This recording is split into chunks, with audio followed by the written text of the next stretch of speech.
अस्सलाम वालेकुम everyone and welcome to episode 14 of study guide. आज की जो हमारी एपिसोड है ये बहुत this is the beginning of a new series समझ लें, लाइफ ऑफ द प्रॉफेट सल्लल्लाहु अलैहि वसल्लम। हमारी इस्लामियात में सबसे बड़ा चैप्टर, ये सबसे बड़ी जिसके बारे में बात की गई है, जिसको सबसे बड़ा पोर्शन दिया गया है, वो है हमारे प्रॉफिट सल्लल्लाहु अलैहि वसल्लम, इनकी life before prophethood, after prophethood, फिर उसको डिवाइड करके मक्कन लाइफ, मदीना की लाइफ, और उसके अलावा battles and how his life is an example. उनकी लाइफ में उनकी कौन कौन सी इंपॉर्टेंट पर्सनैलिटीज थी।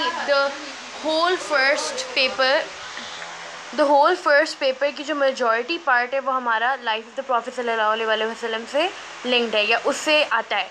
अब आज के एपिसोड में हम लोग बात करेंगे लाइफ ऑफ द प्रॉफिट सल्लल्लाहु अलैहि वसल्लम बिफोर प्रॉफिटहुड, यानी उन पे नबूवत आने के पहले जो उनकी लाइफ थी, जो कि हमारी आती है बर्थ से लेके टू द टाइम या फिर to the age of 35 years of the prophet सल्लल्लाहु अलैहि वसल्लम। उसमें उनकी लाइफ में जो जो इम्पोर्टेंट चीज़ें हुई, उनकी बर्थ और अपब्रिंगिंग कैसी थी, everything that includes the life of the profit before prophethood was brought upon him, उसकी डिस्कशन होगी आज की वीडियो में। इंशाल्लाह हम कोशिश करेंगे कि इसी वीडियो में ये वाला जो है हम पीस ख़त्म कर लें। Before we start the discussion of the prophet सल्लल्लाहु अलैहि वसल्लम and his life and his early life, हम लोगों की एक बहुत इंपॉर्टेंट चीज़ है जिसको हमने कवर करना है, वो है एज ऑफ इग्नोरेंस, या फिर फॉर्मल तमीज़दार अल्फाज में हम उसको कहते हैं द अर्ली मक्कन सोसाइटी।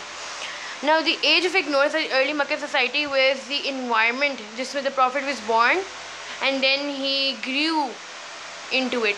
तो इसलिए इस एज का, ये इस सोसाइटी के बारे में जानना बहुत ज़रूरी है। इसको हम सेवरल एस्पेक्ट्स पे रख के इनके पॉइंट्स बनाते हैं या इनकी डिस्कशन करते हैं। उसमें सबसे पहला एस्पेक्ट जो हमारा होता है वो होता है रिलीजन। जो दूसरा एस्पेक्ट होता है हमारे पास वो होता है सोशल एंड विमेन। फिर चौथा जो एस्पेक्ट होता है वो हमारे पास कल्चरल होता है, और तीसरा जो एस्पेक्ट होता है, फिर पांचवा जो एस्पेक्ट होता है हमारे पास वो पॉलिटिकल होता है। अब बड़ा एक कॉमन सवाल है कि हमें एज ऑफ इग्नोरेंस पढ़ने की क्या ज़रूरत है। दिस इज़ नॉट नेसेसरी हमारी लाइफ ऑफ द प्रॉफिट में, लेकिन एज ऑफ इग्नोरेंस अगर आप नहीं पढ़ेंगे तो आपको नहीं पता चलेगा कि after the coming of Islam या after the coming of prophethood in Mecca, तो why did it come in real life, and also कि डिफरेंस क्या क्रिएट हुआ, उसके लिए भी जानना बहुत ज़रूरी है कि एज ऑफ इग्नोरेंस क्या थी, कि अर्ली मक्कन सोसाइटी कैसी थी। तो स्टार्टिंग विद रिलीजन, एक बड़ी कॉमन चीज़ जो थी उस ज़माने में वो आइडल वर्शिपिंग थी। फिर अगर हम इसको फर्दर डिस्क्राइब करें तो पॉलीथिज्म बहुत ज़्यादा था, यानी several gods were worshipped by one man. किसी का भी एक खुदा नहीं था, बहुत सारे खुदा थे। पॉलीथिज्म बहुत ज़्यादा था। जो काबा था हमारा, तब के टाइम पे जो काबा था हमारा,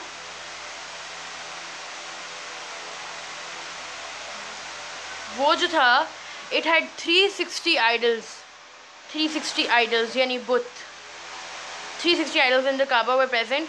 और उसके अलावा जो एलिमेंट्स ऑफ नेचर थे हमारे पास, जैसे सन, मून, ये सब हो गया, इनकी वर्शिपिंग होती थी। और लास्टली एक दूसरे के रिलीजन को डिस्टॉर्ट करने, यानी ये चीज़ बहुत ज़्यादा थी कि अगर कोई किसी एक के रिलीजन को फॉलो नहीं करता तो उसको फिर ताना मारना या उसके बारे में बुरी बात करना, stuff like that was very common. फिर आगे चलते हैं सोशल एंड वेमेन पे।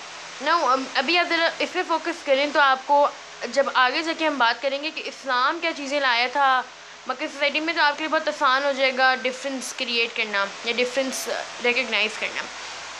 सोशल एंड वेमेन की बात करें तो जो अर्ली मक्कन सोसाइटी थी ना, वहाँ पे कोई लॉ या कोई मॉरल कोड नहीं था।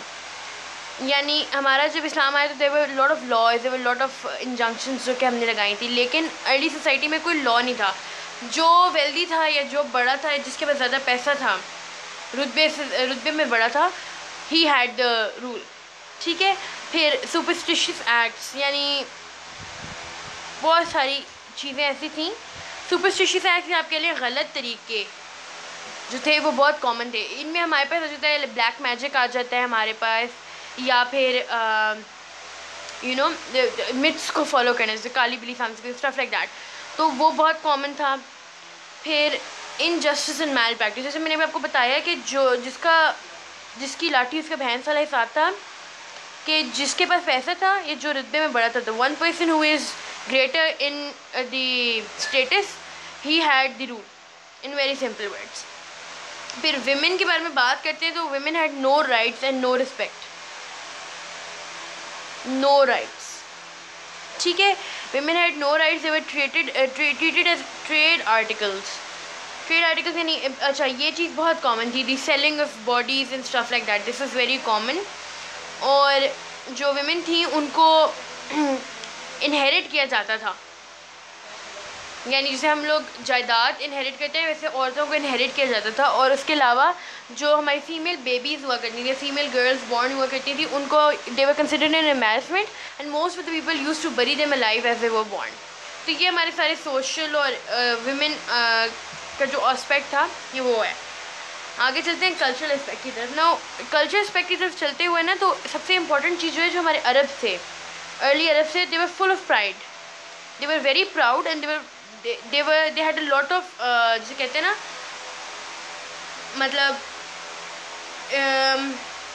alter ego कह लें, anything like that, but they were very proud of who they were and most importantly they were very dominant,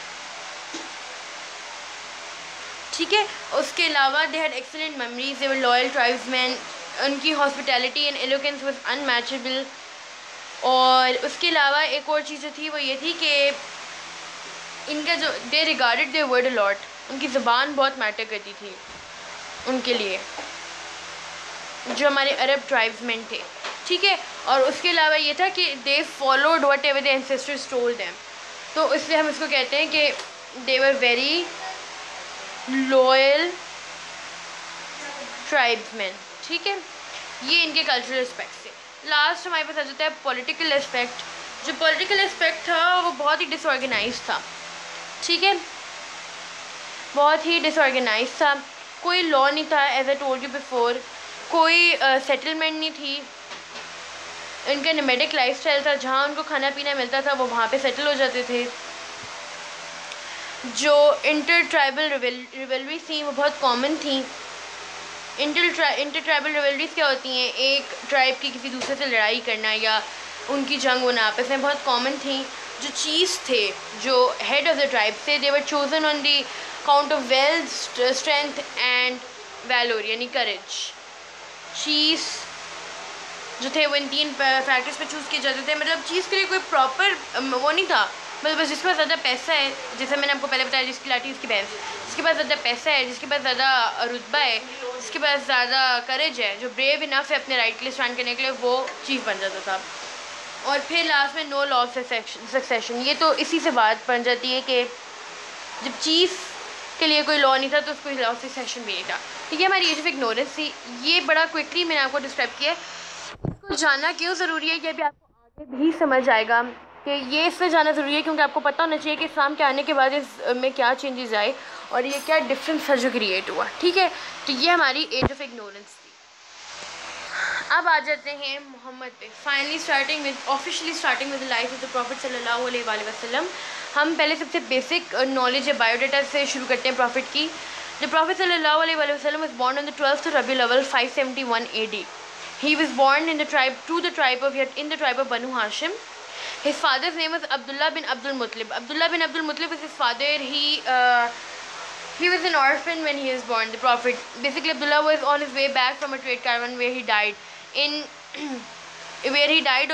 उन्होंने अपने पीछे ही left behind 5 camels, a flock of goats, and a slave girl called Baraka या उम्मे एमन, ठीक है। और उसके आगे his mother's name was Amina bint Wahab. जो हज़रत आमिना थी, she was the mother of the Prophet sallallahu alaihi wasallam. She was the daughter of Wahab. Wahab used to be a very well-known chief at that time in Makkah. However, he lived with his mother, of course. When he became an orphan, he lived with his mother, but then he was sent to a tribe at the age of 6 years when his mother took him to his father's grave at the age of 6 years. When his mother took him to his father's grave, वहाँ पे वापसी पे she became ill and she died. His guardians were Abdul Muttalib and Abu Talib. Guardians कौन से लोग होते हैं जो पेरेंट्स के बाद आपके केयर टेकिंग करते हैं या जो पेरेंट्स की प्लेस में आपकी जगह लिखी जाती है, जो आपके पेरेंट्स ही होते हैं लेकिन they take care of you. तो उसमें हमारे पास अब्दुल मुत्तलिब अबू तालिब आ जाते हैं। Abdul मुत्तलिब is the grand father and Abu Talib is the paternal uncle यानी उनके अब्बू के भाई थे, यानी इनके फादर के ब्रदर थे। तो अब्दुल मुत्तलिब टुक ओवर आफ्टर हज़रत Amina, but he died when the Prophet sallallahu alaihi wasallam was 8 years old, and then Abu Talib took over the Prophet sallallahu alaihi wasallam, and he died a long way after, even after the Prophet sallallahu alaihi wasallam received the prophethood। ठीक है, उसके आगे चलते हैं। The Prophet had no education, he was not literate। उन्होंने trade वगैरह सीखा था मगर he was not literate, as in उनको कोई बुक एजुकेशन या लिटरल एजुकेशन उनके पास नहीं थी। His first wife's name was Khatija bint Khalid। Khalid was again a very prominent chief of Makkah. Khatija was a very well-known rich widow. Why she was well-known? Because firstly, she was given the title of Tahira, Pak. She was married thrice and twice, if I'm not wrong. I'm sorry, I don't remember. She was married twice or thrice before, and she was a very wealthy tradeswoman herself. तो इसलिए people knew Khadija lot and she was known as Tahira the pure one. अब मैं आपको बताती हूँ कि हम लोग लाइफ ऑफ द प्रॉफिट में आज की वीडियो में हम लोग क्या क्या चीज़ें डिस्कस करेंगे। सबसे पहले मैं आपको एज ग्रुप बता चुकी हूँ। हम लोगों ने प्रॉफिट की अर्ली लाइफ से ले के 35 ईयर्स ऑफ एज तक इस वीडियो में डिस्कस करना है। ठीक है, अब आगे बात करते हैं। हम सबसे पहले उनके अर्ली लाइफ यानी बर्थ एंड अपब्रिंगिंग को डिस्कस करेंगे। मैं यहाँ पे लिख रही हूँ, ठीक है। बर्थ एंड अपब्रिंगिंग को डिस्कस करेंगे। फिर हम जो प्रॉफिट की ज़िंदगी के अंदर जो इवेंट्स अकर हुए थे वो डिस्कस करेंगे। मैं आपको प्रोमिनेंटली टाइमलाइन दे देती हूँ। 3 जो इवेंट्स हैं उनकी, जो एज वाइज इवेंट्स हैं उनकी। 15 ईयर्स ऑफ एज में the incident of Harb al Fijar occurred. Harb al Fijar के बाद ही हमारे पास हल्फुल फुजल भी था, पर वो इधर मैं मेंशन कर रही हूँ। 25 ईयर्स की एज में got married to Khadija, and 35 years of age में हजर असवद यानी fixing of the black stone. 35 years of age हजर असवद यानी fixing of the black stone वाला इंसिडेंट रखा हुआ था। अब इन सारों को लेके हुए हम लोग आगे चलेंगे into the life of prophet सल्लल्लाहु अलैहि वसल्लम। हम लोग आगे चलेंगे इन नोट्स के साथ। You will have to tilt your screen a little, please don't mind it. और मैं फुल वो देने के लिए ऐसे करती हूँ। तो आगे हम लोग इन नोट्स के साथ चलेंगे, जहाँ पे मुझे आपको एक्स्ट्रा एक्सप्लेनेशन दे के कोई चीज़ बनाने की या समझाने की कोशिश पर, यहाँ पे मतलब जहाँ पे मुझे बोर्ड की ज़रूरत पड़ी वहाँ पे मैं बोर्ड भी इस्तेमाल करूँगी। इस्लामिया जो आपका टॉपिक है ना बहुत फैक्चुअल होता है, तो इसमें reading and learning things is way more, understanding things is way more important. अगर जब आप अंडरस्टैंड कर लेते हैं तो ऑटोमेटिकली आपकी राइटिंग स्ट्रॉन्ग हो जाती है। इसलिए हम लोग we gonna read this through, we gonna understand it, और हम लोग ऐसे story life of the prophet सल्लल्लाहु अलैहि वसल्लम कवर करेंगे। तो बर्थ एंड अपब्रिंगिंग हमारा पहला टॉपिक है। द प्रॉफिट सल्लल्लाहु अलैहि वसल्लम is born to Amina bint Wahb who was the wife of Abdullah bin Abdul Muttalib on the 12th of Rabiul Awwal 571 AD। ये बात हमने कर ली already. His father Abdullah died in Medina and left behind 5 camels, a flock of goats and a slave girl called Baraka, also known as Ayman। ये बात भी हमने कर ली है। फैक्ट्स हैं ये सारे, ठीक है। The prophet was named Ahmad by his mother and Muhammad by his grandfather। अब ये बड़ा इंपॉर्टेंट फैक्ट आ जाता है। यहाँ पे जो है ना क्वेश्चन आता है कि एक बड़ा कॉमन क्वेश्चन है कि उन सारी साइंस का बताएं जो प्रॉफिट की लाइफ में उनकी प्रॉफिट से पहले भी उनके अंदर वो प्रॉफिट हुड के साइंस शो करता था। प्रॉफिट की लाइफ में let me rephrase it, tell us about all the signs या all the incidents that occurred in the life of prophet सल्लल्लाहु अलैहि वसल्लम that gave pathway that he was a prophet even before prophethood came to him। ठीक है, तो ये बड़ा important factor आ जाता है। फिर अब्दुल मुत्तलिब से रिलेटेड जब आपका कंटेंट आता है तो उसमें भी अब्दुल मुत्तलिब से रिलेटेड आप भी बातें डाल सकते हैं। Abdul मुत्तलिब was the name of his grandfather। He said, I have named him Muhammad so that his name may be praised on the earth and in the heavens। Look how Abdul Muttalib's words came to life. Very exact बात यहाँ पे की है.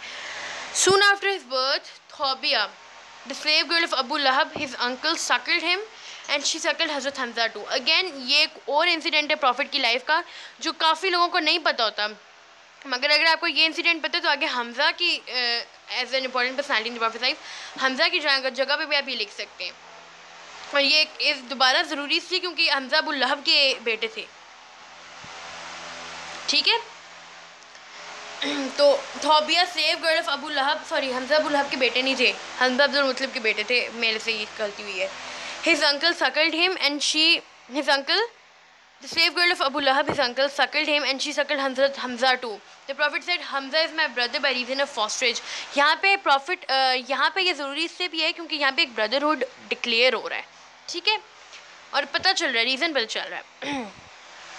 The prophet regarded Thobia and her family a lot. According to the Arab tradition, he was given to Halima of Banu Saad, who was blessed with immense goodness at the prophet's arrival. अच्छा, ये immense goodness at the prophet's arrival, ये बड़ी मज़े की story है. अगर किसी ने हज़रत हलीमा की लाइफस्टाइल के अंदर ज़रा ज़्यादा रिसर्च किया तो उसको पता होगा ये बात कि हज़रत हलीमा जो थी ना बनु साद की, she is one of the people जो कि she is one of like the nannies, दाइज जिनको हम कहते हैं, आज हम नैनीज बुलाते हैं उनको. तो when she came to Makkah to find a child for herself, हज़रत Halima had no milk in her breasts. और जो बच्चों को फीड करवाती थी वो अपनी कैमल के मिल्क से, शी कैमल के मिल्क से फीड करवाती थी. और she had no money, she had nothing. But then she was blessed with the Prophet sallallahu alaihi wasallam. Her she camel had no milk either. मतलब जब इन्होंने प्रॉफिट को लिया था तब तक her she camel had no milk. However, Halima was still blessed with the Prophet. जब profit उनके पास आ गए तो उन्होंने अपनी शी कैमल से उनको दूध पिलाया तो देखा कि जो उनकी जो ऊँटनी है एकदम से she was filled with milk. After that Halima had a lot of prosperity, she was blessed with a lot of prosperity.